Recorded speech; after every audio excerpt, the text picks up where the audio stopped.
शिव जी कहते हैं कि हे भवानी, जिनके ऐसे आचरण है उन सब प्राणियों को राक्षस ही समझना। इस प्रकार धर्म के प्रति लोगों की अतिशय ग्लानि, अरुचि, अनास्था देखकर पृथ्वी अत्यंत भयभीत एवं व्याकुल हो गई। वह सोचने लगी कि पर्वतों, नदियों और समुद्र का बोझ मुझे उतना भारी नहीं जान पड़ता जितना भारी मुझे एक परद्रोही, दूसरों का अनिष्ट करने वाला लगता है।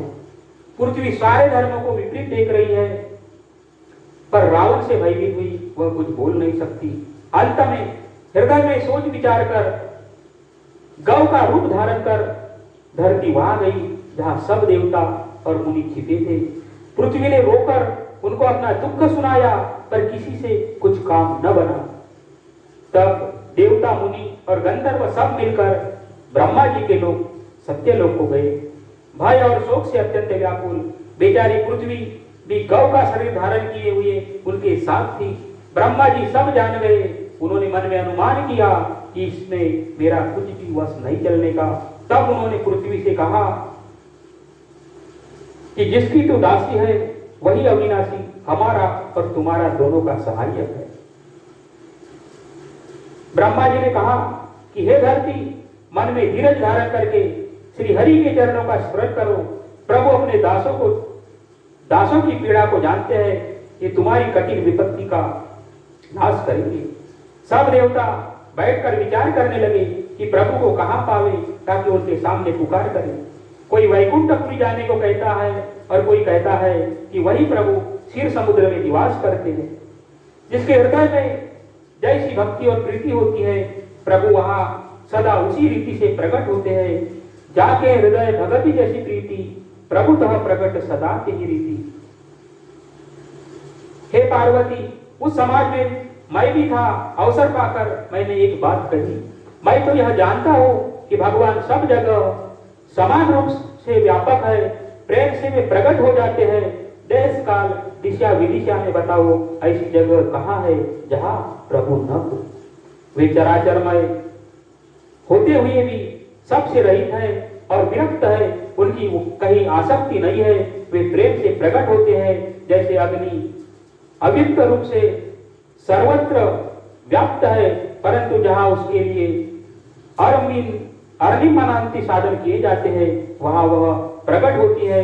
इसी प्रकार सर्वत्र व्याप्त भगवान भी प्रेम से प्रकट होते हैं। मेरी बात सबको प्रिय लगी। ब्रह्मा जी ने साधु साधु कहकर बढ़ाई की।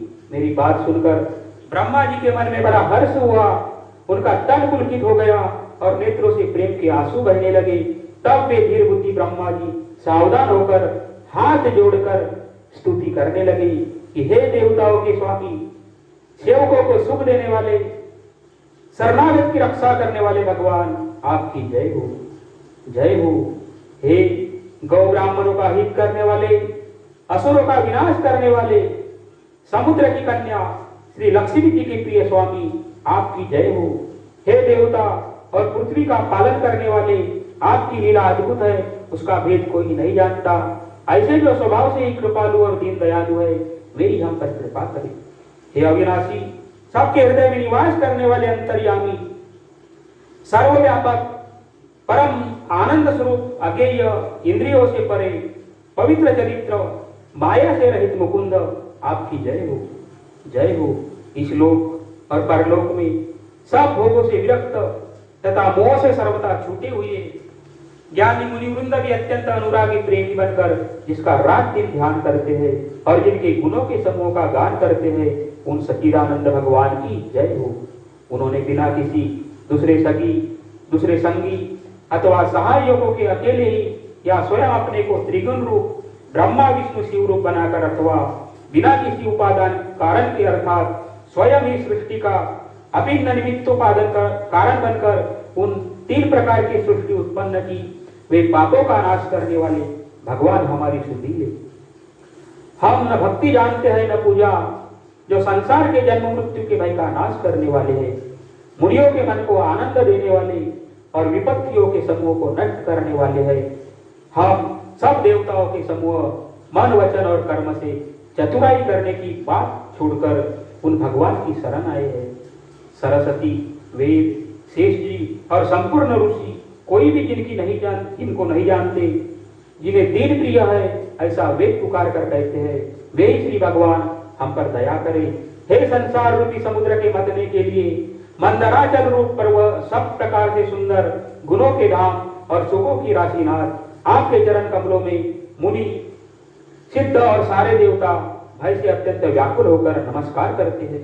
देवता और पृथ्वी को भयभीत जानकर और उनके स्नेह युक्त वचन सुनकर शोक और संदेह को हरने वाली गंभीर आकाशवाणी हुई, हे मुनि, सिद्ध और देवताओं के स्वामियों, डरो मत। तुम्हारे लिए मैं मनुष्य का रूप धारण करूंगा और उदार पवित्र सूर्य वंश में अंशों सहित मनुष्य का अवतार लूंगा। कश्यप और अदिति ने बड़ा भारी तप किया है, मैं पहले ही उनको वर दे चुका हूं। वे ही दशरथ और कौशल्या के रूप में मनुष्यों के राजा होकर श्री अयोध्यापुरी में प्रकट हुए हैं। उन्हीं के घर जाकर मैं रघुकुल में श्रेष्ठ 4 भाइयों के रूप में अवतार लूंगा। नारद के सब वचन मैं सत्य करूंगा और अपनी पराशक्ति के सहित अवतार लूंगा। मैं पृथ्वी का सब भार हर लूंगा। हे देववृंदा, तुम निर्भय हो जाओ। आकाश में ब्रह्म भगवान की वाणी को कानों से सुनकर देवता तुरंत लौट गए, उनका हृदय शीतल हो गया। तब ब्रह्मा जी ने पृथ्वी को समझाया, वह भी निर्भय हुई और उसके जी में भरोसा ढाढ़स बन गया। देवताओं को यही सिखाकर कि वानरों का शरीर धर धर कर तुम लोग पृथ्वी पर जाकर भगवान के चरणों की सेवा करो, ब्रह्मा जी अपने लोक को चले गए। सब देवता अपने अपने लोकों को गए। पृथ्वी सहित सबके मन को शांति मिली। ब्रह्मा जी ने जो कुछ आज्ञा दी उससे देवता बहुत प्रसन्न हुए और उन्होंने वैसा करने में देर नहीं की। पृथ्वी पर उन्होंने वानर देह धारण की। उनमें अपार बल था और प्रताप था। सभी शूरवीर थे। पर्वत, वृक्ष और नदी उनके शस्त्र थे। वे धीर बुद्धि वाले वानर रूप देवता भगवान के आने की राह देखने लगे। वे वानर पर्वत और जंगलों में जहां तहां अपनी अपनी सुंदर सेना बनाकर भरपूर छा गए। यह सब सुंदर चरित्र मैंने इसीलिए कहा कि अब वह चरित्र सुनो जिसे बीच ही में छोड़ दिया गया था। अवधपुरी में रघुकुल शिरोमणि दशरथ नाम के राजा हुए, जिनका नाम वेदों में विख्यात है। वे धर्म धुरंधर, गुणों के भंडार और ज्ञानी थे। उनके हृदय में सार्ग धनुष्य धारण करने वाले भगवान की भक्ति थी और उनकी बुद्धि भी उन्हीं में लगी रहती थी। उनकी कौशल्या आदि प्रिय रानियां सभी पवित्र आचरण वाली थी। वे बड़ी विनीत और पति के अनुकूल चलने वाली थी और श्री हरि के चरण कमलों में उनका दृढ़ प्रेम था। एक बार राजा के मन में बड़ी ग्लानि हुई कि मेरे पुत्र नहीं है। राजा तुरंत ही गुरु जी के घर गए और चरणों में प्रणाम कर बहुत विनय की। राजा ने अपना सारा दुख सुख गुरु को सुनाया। गुरु वशिष्ठ जी ने उन्हें बहुत प्रकार से समझाया और कहा कि धीरज धरो, तुम्हारे 4 पुत्र होंगे जो तीनों लोकों में प्रसिद्ध और भक्तों के भय को हरने वाले होंगे। वशिष्ठ जी ने श्रृंगी ऋषि को बुलवाया और उनसे सुबह पुत्र का अमिष्ट यज्ञ कराया। मुनि के भक्ति सहित आहुतियां देने पर अग्निदेव हाथ में चरु हविष्यान खीर लिए प्रकट हुए और दशरथ जी से बोले, वशिष्ठ जी ने हृदय में जो कुछ विचारा था तुम्हारा वह सब काम सिद्ध हो गया। हे राजन, अब तुम जाकर इस हविष्यान पायस को जिनको जैसा उचित हो वैसा भाग बनाकर बांट दो। तदनंतर अग्निदेव सारी सभा को समझाकर अंतर्धान हो गए। राजा परमानंद में मग्न हो गए। उनके हृदय में हर्ष समाधान था। उसी समय राजा ने अपनी प्यारी पत्नियों को बुलाया। कौशल्या आदि सब रानियां वहां चली आई। राजा ने पायस का आधा भाग कौशल्या जी को दिया और शेष आधे के 2 भाग किए। वह उनमें से एक भाग राजा ने कैकेयी को दिया। शेष जो बचा रहा उसके फिर 2 भाग हुए और राजा ने उनको कौशल्या और कैकेयी के हाथ पर रखकर अर्थात उनकी अनुमति लेकर और इस प्रकार उनका मन प्रसन्न करके सुमित्रा जी को दिया। इस प्रकार सब स्त्रियां गर्भवती हुई। वे हृदय में बहुत हर्षित हुई। उन्हें बड़ा सुख मिला। जिस दिन से श्री हरि लीला से ही गर्भ में आए, सब लोगों में सुख और संपत्ति छा गई। शोभाशील और तेज की खान बनी हुई सब रानियां महल में सुशोभित है।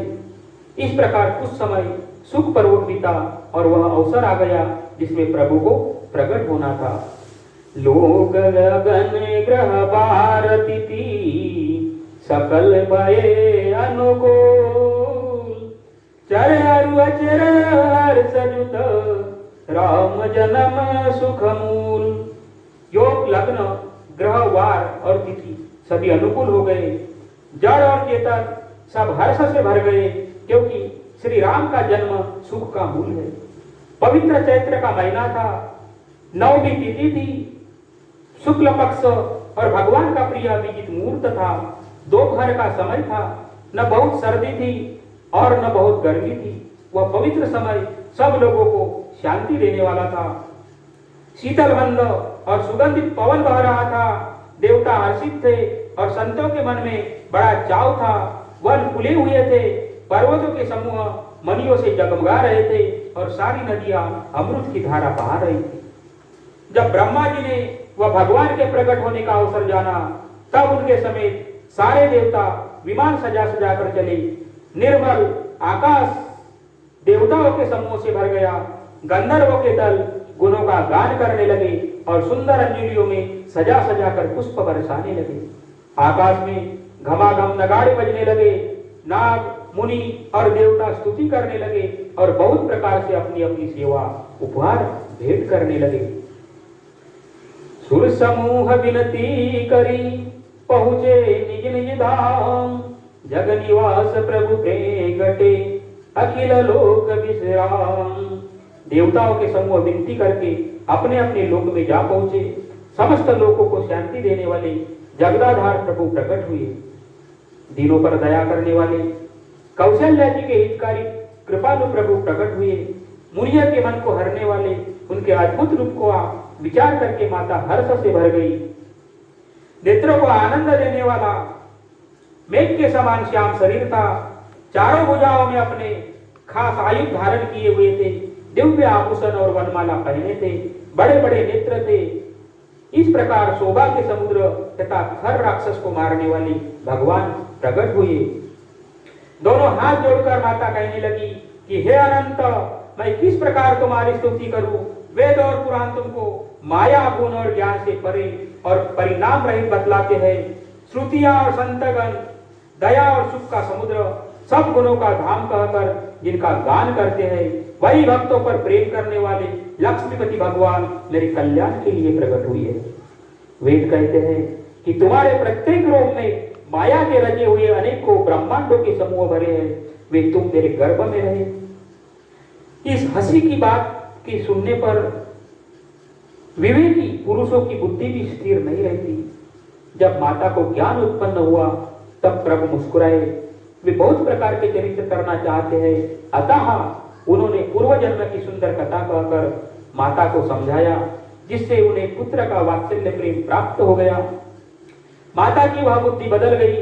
तब फिर वह बोली कि हे तात, यह रूप छोड़कर अत्यंत प्रिय बाल लीला करो, मेरे लिए यह सुख परम अनुपम होगा। माता का यह वचन सुनकर देवताओं के स्वामी सुजान भगवान ने बालक रूप होकर रोना शुरू कर दिया।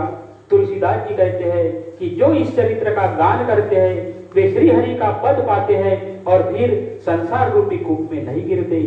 विप्रदेनु सुर संतहित लिंग मनुज अवतार, निज इच्छा निर्मित तनु माया गो गुण गोपार। ब्राह्मण गो देवता और संतों के लिए भगवान ने मनुष्य का अवतार लिया। वे अज्ञानमयी मलिना माया और उसके गुण सत रज तम और बाहरी तथा भीतरी इंद्रियों से परे है। उनका दिव्य शरीर अपनी इच्छा से ही बना है, किसी कर्म बंधन से परवश होकर त्रिगुणात्मक भौतिक पदार्थों के द्वारा नहीं। श्यावर रामचंद्र शंकर हरि ओम, जय जय सीताराम।